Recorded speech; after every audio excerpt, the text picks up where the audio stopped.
How to Start Comparing Your Life to Others. Step-by-step guide. They look so happy. I bet they never fight. Why can't my relationship be like that? We've all been there, thumbs scrolling social media, looking at the enchanted lives of our former coworkers, schoolmates, old flames, and total strangers, wishing we could switch places with them for just a moment. We spend time examining their images and captions as we flog ourselves mentally for all the choices made that brought us to the present moment, somehow thinking it's our fault that their lives look so great and ours feel so crappy.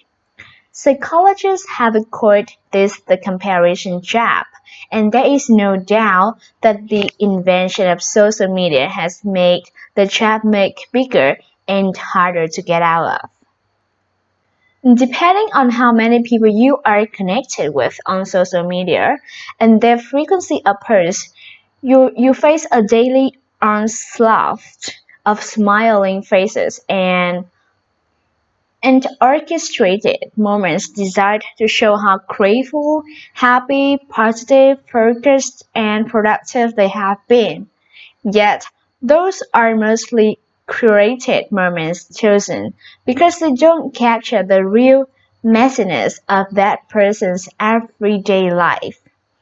Put simply, those moments may be real, but they are not indicative of what is really happening in that person's life at the moment.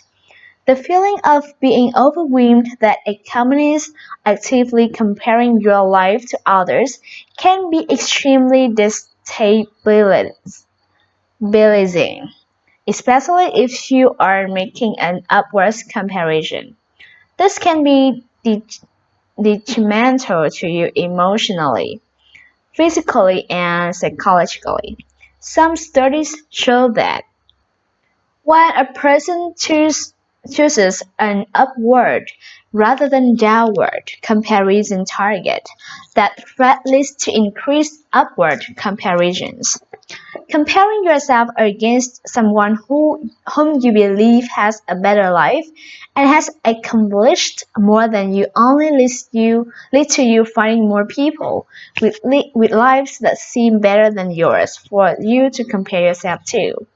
If you stop comparing your life to others, you will become more content with your life. But how do we stop comparing ourselves to others when we are constantly bombarded by social media images of smiling face, many seemingly unaffected by the world's problems? People boldly fight against injustice, looking rested and unscathed, and others who appear to have easily given themselves to the work of spiritual and personal growth without a single setback. Number one, change your focus from external to internal.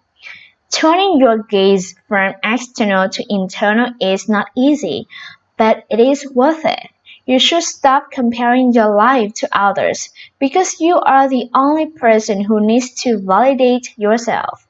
I know that may sound like a crazy idea, but it is too. However, that could be a difficult idea to integrate into your life if you haven't never tried it or are so afraid of it that you cower at the thought of being in a relationship with yourself. A good place to start is by sitting with yourself, whether through meditation, channeling, and movement, or some other kind of intentional reflection. Begin by asking yourself, what are the external influences that I have allowed to guide my life, intentional or accidentally? Think or write about it. Then give yourself some time to envision what it could be like to be unmoved by external forces, opinions, or thoughts. Draw or write what that reality could be like for you. While this work is ongoing, there is a great starting point that you can always come back to when you feel yourself getting sucked in by those external influences. Limit your consumption. It is easy to get caught in the comparison trap when you are constantly looking outside of yourself for validation. Limit your screen time if you want to stop comparing your life to others. Use the tracker on your phone to minimize the amount of time you spend online consuming social media. The images you see, they are often highly curated in seemingly perfect moments in otherwise messy and real lives. Trust me, these people aren't living examples of perfection, they are just crappy people who stockpile content for trip relief over time. Pick on the source of grounding inspiration. It's okay to have one or two people whom you look up to for inspiration. This could provide a bit of external guidance for your journey. The person does not have to be a famous one like Deepak Chopra or Oprah. They could be your yoga teacher, mentor, good friend, someone in your industry, or someone on a similar journey. It can be helpful to turn to them as a resource when you feel off your game or if you are losing track of your journey and are starting to get sucked back into the mind-numbing rat race. Number 4.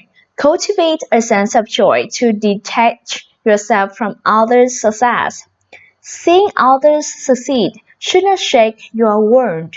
Even if you think that they are doing the same thing as you, their success and struggles are their own.